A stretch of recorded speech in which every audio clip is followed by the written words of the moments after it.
4 fully armored soldiers were waiting for them on the other side. They had a similar build to the Skigs, but there was not an inch of skin to be seen under their armor. They stood motionless as another being appeared. This being looked like a mix between a human and a cat, dressed in an extravagant military outfit and holding a walking stick filled with shiny crystals. Another cat, barely dressed at all, followed closely behind. The cat's eyes wandered down Gabriel's body before speaking. "Admiral Aina, would you please follow me to my quarters?"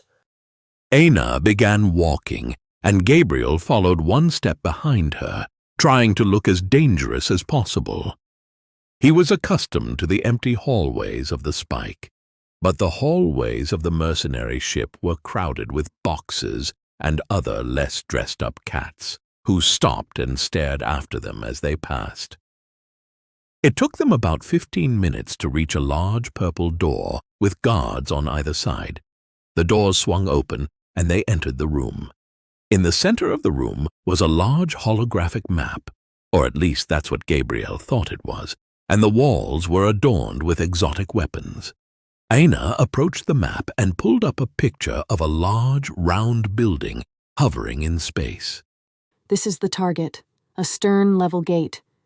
The wealthy-looking cat didn't bother looking at the map. It took a seat on a couch in the room, followed by what Gabriel assumed to be its assistant. "Aina, we've known each other since before you became Admiral of a Salt-Size and Brotherhood fleet. Can't you enjoy the reunion? Isn't Verona here your type?" he said, pointing at the cat laying across his lap. "You know I have a thing for Neans, and she definitely hits the spot. But I always prioritize duty over pleasure, as you know, Taro." Gabriel had never heard Aina speak in anything other than stoic or relaxed tones, but this time she was playfully jabbing at the mercenary leader. She took a seat on the couch a few feet away from Taro, and Gabriel positioned himself next to the couch, overseeing the room. "Why didn't Pin join us? And who is that?" Taro pointed at Gabriel. "I found myself a pet on a pirate ship just a week ago. Isn't he cute?" Gabriel knew Aina didn't actually mean that. She was intentionally downplaying him. Verona had switched laps by now and was playing with Aina. "He's modified, isn't he? My crew would mutiny if they knew you had a changed one." Taro said with a laugh, clearly not concerned about his crew's values. "So, how's life treating you?" Aina looked up from Verona. "Still just commanding a corvette. I cannot wait for the Union to finally capture Rutha. This war has gone on for far too long." Taro responded immediately. "Yeah, remember the ads at the beginning? A swift victory for all citizens. That was 14 years ago. You guys should have finished this a decade ago." "I'm doing what I can, but they wouldn't give me anything bigger. And why are you complaining? Last time I saw you, your little strike force was a quarter of what it is now." "War has been good for my purse, but that doesn't make life any easier. There are entire systems hunting me. They can't accept that I simply do what I'm paid to do." "Do you even know who you are talking to? Both the Rutha and the Helm would love to see me dead. That's why I need your help. Pay—" "Don't even begin to talk about money." Taro interrupted her. "I could trust you with my life. Just reimburse me for the damages afterward." They continued to go back and forth when Gabriel noticed a flicker of light moving on the map. It left the map revealing a transparent silhouette slowly moving towards the couch. Nobody else seemed to notice, and Gabriel quickly realized he was witnessing an assassination attempt in progress. The silhouette moved slowly enough for him to contemplate his next move. The target could either be Aina, indirectly killing him too, or Taro. Gabriel ruled out the half-naked catgirl on Aina's lap for obvious reasons. Taro's fondness for Aina suggested that he was a person with bad intentions. But what were the chances of Gabriel making it out alive? The guards would question them and learn that he was modified, subsequently killing him. He had no choice but to intervene, but the question was how. This could be a great opportunity to demonstrate his feigned loyalty to Aina. Knowing her fondness for violence, he planned a gruesome yet swift method of killing the silhouette in his mind. He waited for the silhouette to be a few feet in front of him, then leaped forward, grabbing its head with his right hand, lifting it to the ceiling before increasing the pressure of his hand. At first, he saw glowing, white blood drip on his glove.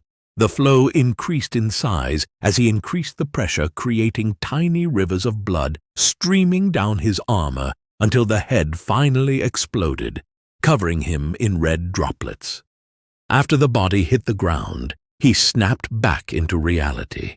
His hazard indicator was blinking red with a deafening beeping noise, which died down once he looked at the indicator. It showed penetrating damage to his right shoulder. By now, the adrenaline was wearing off, and pain flooded his mind. He looked down at his shoulder, where he saw a syringe deep in his armor. He instinctively tried to pull it out, but it wouldn't move at all. His mind froze at the sight, and he was paralyzed until guards rolled him on a hovering hospital stretcher. By now, he was barely conscious, staring at the lights passing by as he was carried off, every light getting dimmer than the last until he inevitably passed out. When he woke up, he saw Tibi's face hovering over him, her eyes staring deeply into him, but she didn't say anything. She just looked at him motionless. What happened? He was undressed, and his veins felt as if someone set them on fire. You're a miracle is what happened. A Rutha assassin poisoned you. He waited for her to continue, since getting knocked out wasn't even the worst injury that had happened to him in the last week. You don't know. Tibi concluded. Rutha assassins are infamous for their deadlines because they use a poison that kills in seconds, faster than any doctor can inject the antidote. You survived for 23 minutes before I was able to inject it, and you just woke up. Gabriel looked at his shoulder. It was blue and purple, but he didn't see anything odd about the bruise. How did they get past the armor? I thought it was meant to protect me. The armor was made so you could rampage through a battlefield, like you did with the pirates. It's simply not made for someone to put a needle on your shoulder and drill in. I don't even know how you saw the assassin, but be faster next time you execute someone. Otherwise, you give them enough time to do stuff like this. She gently placed her hand on the colored part of his shoulder. So why couldn't I pull it out? Gabriel sat up. The suit is programmed to keep you safe and close the gap with enough force to trap the remains of the weapon in between it. Tibi tried to push him down. Nobody has ever lived once poisoned. I think it's best if you get some rest. Gabriel ignored her wish and stood up. You're probably right, but I prefer to sleep in my own bed, if that's okay with you. That should be fine, but Aina wants to speak with you once you're responsive. Also, you might have some explaining to do. You slept for 19 hours on my table after passing out. Your Hai was worried enough to come out of your room. Tibi handed him some clothes, which he quickly put on. Let me guess, Aina isn't in a patient mood, is she? He still felt the poison burn inside him, but he owed it to Zhu to explain himself. She never is.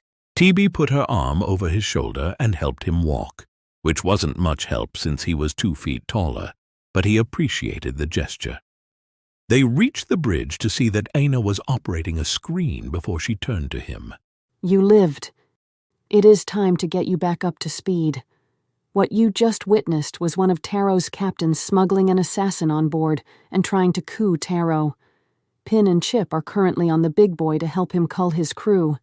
But that is not why I called you here. Taro has offered to buy you, an offer I took. He wants to talk with you about your potential conditions tomorrow. You will be on your best behavior, because if you do not come to an agreement, the deal is off, and I will lose a lot of my money that will be far more useful than you. I had your girl prepared by Pin. You have 1 night to recover. Gabriel turned away from Aina and walked back to his room. He was really being sold? That shouldn't feel good, but it did. Getting away from Aina would make his life so much easier, and Taro seemed reasonable enough to be argued with. He was actually looking forward to being sold, despite how awful the sentence sounded in his head. He was definitely going to miss Pin and Tibi, though. Pin was the only one kind to him, and why he got sad about the thought of never seeing Tibi again was a mystery to Gabriel. She cared for him when he woke up, when he got shot, and now when he got poisoned. But did she really? Chances are he's just a biological anomaly to her. Gabriel thought about the possibilities a new captain would bring when he remembered what Aina said. I had your girl prepared by Pin. That sounded bad. As far as he was concerned, Aina thought he was going to rape or eat Zhu. How does one prepare for that? If Zhu was gutted and cooked in his room, he was going to rip Pin's head off before killing Aina as slowly as possible. He began to go faster. And how does one even prepare someone to be raped? No, he didn't want to think about it anymore, so he started to run, his heart burning, clearly not ready for him to exert himself. By the time he reached his room, he was desperately gasping for air, expecting to see a horrific sight when he opened the door. The room was unchanged. Zhu looked up at him from a game he recognized. She had different clothes on, but that's all he noticed at first sight. What did they do to you? Was everything Gabriel could mutter while still gasping for air. Just calm down, nothing bad happened.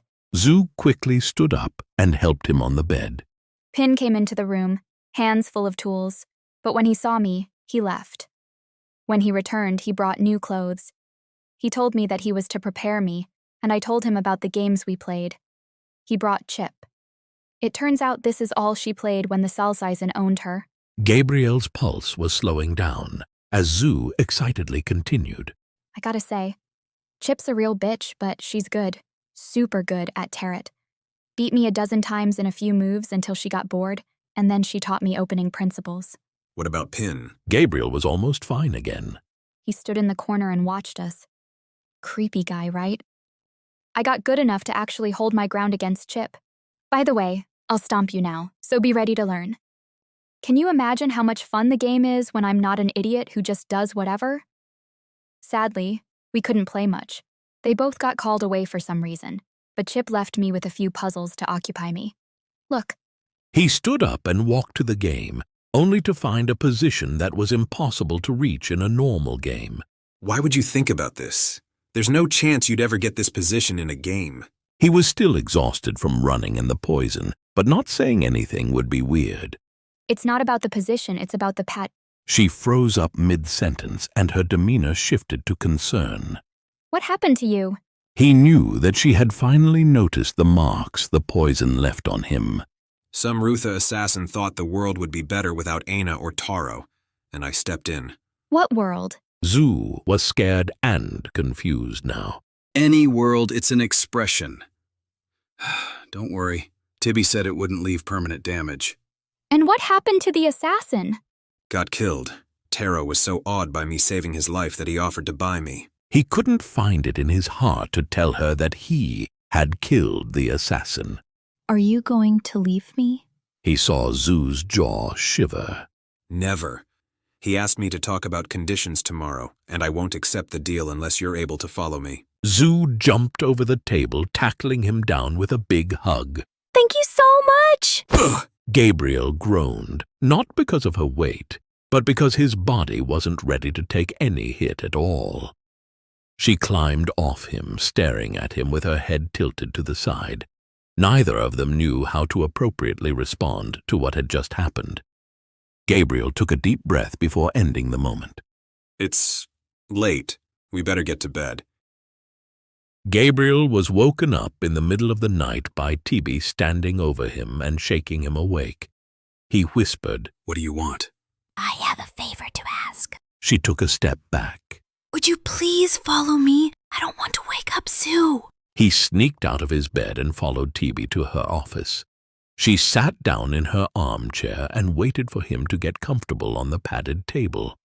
Gabriel, as you know, I've been assigned here to recover scientific assets and anomalies, and you also know that Aina didn't allow me to do that. She stood up and walked to him. What you don't know is that I spent my youth studying my way up the academic ladder until the universities of Fort Schritt offered me a shot at entering their ranks. If I join the Navy and bring back results, they will pay off my debts and care for me for the rest of my life, allowing me to research inside their halls with the best equipment. But if I fail, I will get excluded and left with a bill for everything they did for me. The bill alone is enough to push me deeper into poverty than I could ever work my way out of, sealing my fate with a grim ending. That sounded bad, but Gabriel didn't understand where she was going. Aina will run away after the stern gate is captured or destroyed, leaving me with nothing to show for it. Except there's one scientific marvel that is on board. It's you, Gabriel, and I heard that the mercenary leader wants to buy you, and I brought you here to beg you to take me with you. TB was on one knee before him. TB, I don't want you to starve, but what am I supposed to tell Taro? I demand that a scientist follows me and does research with your property. I doubt Aina demanded anything but the highest price for me, and he won't be in the mood to spend more to get you too. He wasn't looking for an excuse to deny TB, but he couldn't risk the deal falling through. Not after the promise he gave Zoo. Gabriel, you can tell him I am your personal doctor, please. I am not even asking for a room or an office. I don't need much, just enough results to go back home and join the ranks of the universities. Just understanding a fraction of your genetic material could be enough. I won't ask a single question about your origin. Please. Her fingers were clawing at his pants. Okay, I'll address it tomorrow. Gabriel felt uncomfortable. Not only had nothing in his life prepared him for the fact that being sold would put him in a position of power, but he also rarely ever held power over anybody before. Thank you 1,000 times! If you need anything, I am available, and if Taro has any demands regarding my transfer, accept them on my part, no matter the details. Gabriel stood up and left, wondering what his conditions would be tomorrow. He woke up on his own today for once, got dressed, looked one last time at Zoo, and made his way down to the storage. He found his armor still covered in the blood pattern it had gotten from killing the assassin.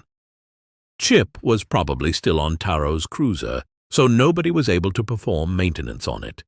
He didn't mind. Reminding Taro non-verbally that he saved his life would be good anyway. It took longer to fit in alone, but all parts snapped into place eventually, starting up the suit. It warned him at the start that repairs needed to be made, but he dismissed it because he wasn't preparing for battle. Today was just going to be a talk about his future. He shook himself to get a good feel for the new weight and made his way to the airlock. Pin was already awaiting him. I thought you'd sleep longer. His arm was still in bandages, but otherwise he seemed fine.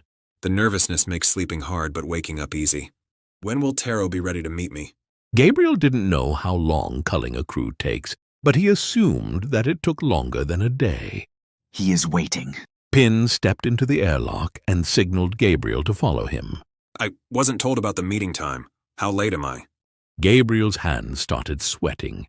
Coming too late to negotiate about selling himself couldn't be a good start. Pin didn't answer. He opened the airlock and led Gabriel through the busy corridors of the big boy. Most Neans stared at him as he passed. Gabriel assumed it was either because of his height or the bloodstains on his armor, but he wasn't really paying attention. His mind was occupied with preparing talking points and arguments about why bringing Zoo and TB was a good idea. They arrived at the violet door with the guards on either side. He remembered it was the map room. Pin gave him a pat on the shoulder and vanished into the crowd behind him. The guards, already expecting him, opened the door for him. The inside looked mostly the same, but the map was turned off and a desk was set up in its place. Taro stood up from the couch, leaving Verona behind, and took a seat at the desk. Gabriel sat down in the remaining chair opposite Taro. He watched him inspect the blood pattern on his armor, not daring to speak the first word. How do you feel today? Taro started the conversation. I'm in pain, but this meeting is my #1 priority. Gabriel wanted to make sure Taro knew how important this was to him. Taro let his hands fall on the table. Let's drop the act. I believe in clear communication, so how about I give you my perspective, and then you'll do the same. This sounds good. Gabriel didn't know which act to drop. The war has created a shortage of two things: ships and competent personnel. I have more money than I could ever spend, but my fleet still consists of trade vessels with guns strapped to them, manned by a crew that can't repair them without me stopping and hiring local mechanics. That's why I adore working with Aina. Dumb people die around her, capable people function, and smart people know that they have no future with her. Which one are you? Gabriel didn't need a degree to know that Taro was using manipulative arguments, but it didn't matter, as he was right. There was no future with Aina. You don't have to sell me on this transfer. I am being bought by you. He said those words with as little offense as possible. You got me wrong. You crushed an invisible assassin's head while he drilled poison into you, saving my life. I offered to buy you out of slavery. I want your loyalty. This is a job interview, not a hostage situation. That hit him like a truck, and Taro noticed it. Aina told me that you are a genetic anomaly with a mutated sense of morality. Is that factual? Gabriel knew he was given a soft ball to recover, and took it. I have had an edge over others. That's true, but my sense of morality isn't mutated. I just dislike doing things that are wrong. He was still trying to avoid conflict. Good to know, but I have to inform you that I am a mercenary, and everybody here is paid to do bad things. My terms for our cooperation are as follows. You serve me for 1 year. The war should be over by then, killing my business. Your duties are to follow my orders to the letter, but you will mostly be guarding my life. What are your terms? That's it? Competence is scarce. Money isn't. State your terms. Number 1 is about the bomb Aina put in me. Otherwise, you can never have my loyalty, just my obedience. Gabriel prayed that Taro would accept that. Ah, the Aina special. She loves to do that. I have seen her implant bombs in an entire strike force in order to have nobody retreat or surrender. Brutal battle, but she won. That's a no-brainer. The bomb is gone the second I find a qualified surgeon. Next. I own a slave girl and would like to keep her. Gabriel didn't think of Zoo as property, but it would be an easier sell. Won't tell you what to do with property. Next. Taro didn't care at all. Can I also bring my personal doctor? You know by now that my body often suffers, and she knows the most about my anatomy. I've no clue how often your body suffers, but it'll be good if you have somebody to take care of you. How much will she cost? Taro still didn't care, but asked anyway. I'll pay her out of my pocket, which brings me to my next term. I want one of your destroyers after my service. Gabriel started getting excited about the negotiations. You get a Corvette, and I can agree to those terms. Next. I can't think of anything else aside from what jobs do you usually take? Mostly the missions the Navy can't justify to the Union representatives. That didn't sound good, but he was willing to do everything to get his freedom. Taro continued. If you think of anything else you want, just tell me. And if somebody offers you a deal to kill me, don't take it. I'll double it if you tell me their name.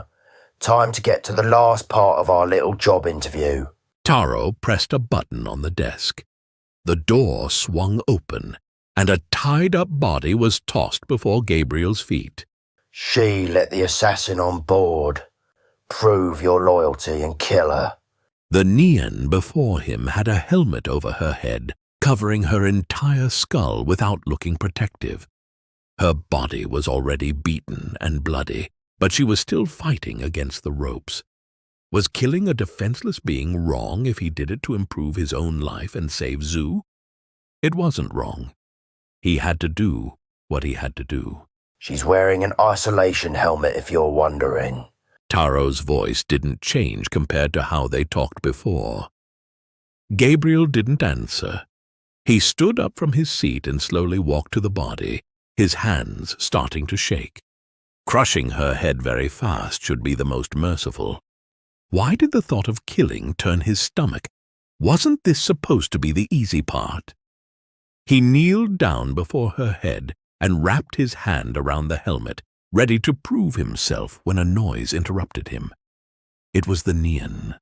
he heard muffled begging from under the helmet. She was begging for mercy and swearing her innocence over and over again. Something wrong? Taro asked. He couldn't show mercy now, not when he was so close to freedom. He closed his eyes and crushed her head. Overwhelmed by the sickening sensation of helmet and skull, he threw up into his helmet.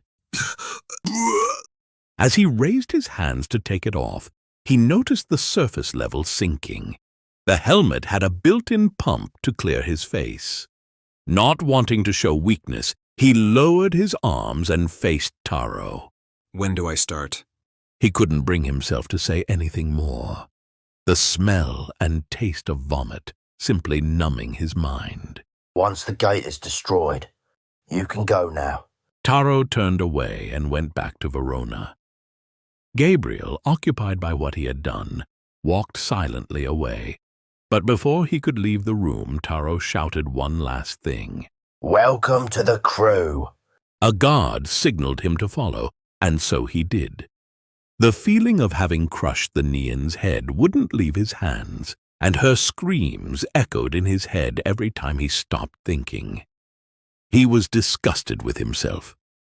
They reached the airlock. Nobody was waiting for him, and he couldn't go back to his room. Talking to Zoo was more than he could take, so he stumbled to the storage room, desperate to escape the feeling of having killed. The hallways looked even emptier now, and the silence was louder. He reached the storage room, and it was just as he had left it. He looked for a decently sized box and found it in the far corner of the room. When he reached it, his legs gave out, and he sat down against the box, staring at the corner for a minute before ripping off his helmet. He threw the helmet away and started wailing, the feelings of guilt and disgust consuming him. Gabriel cried himself to sleep that night.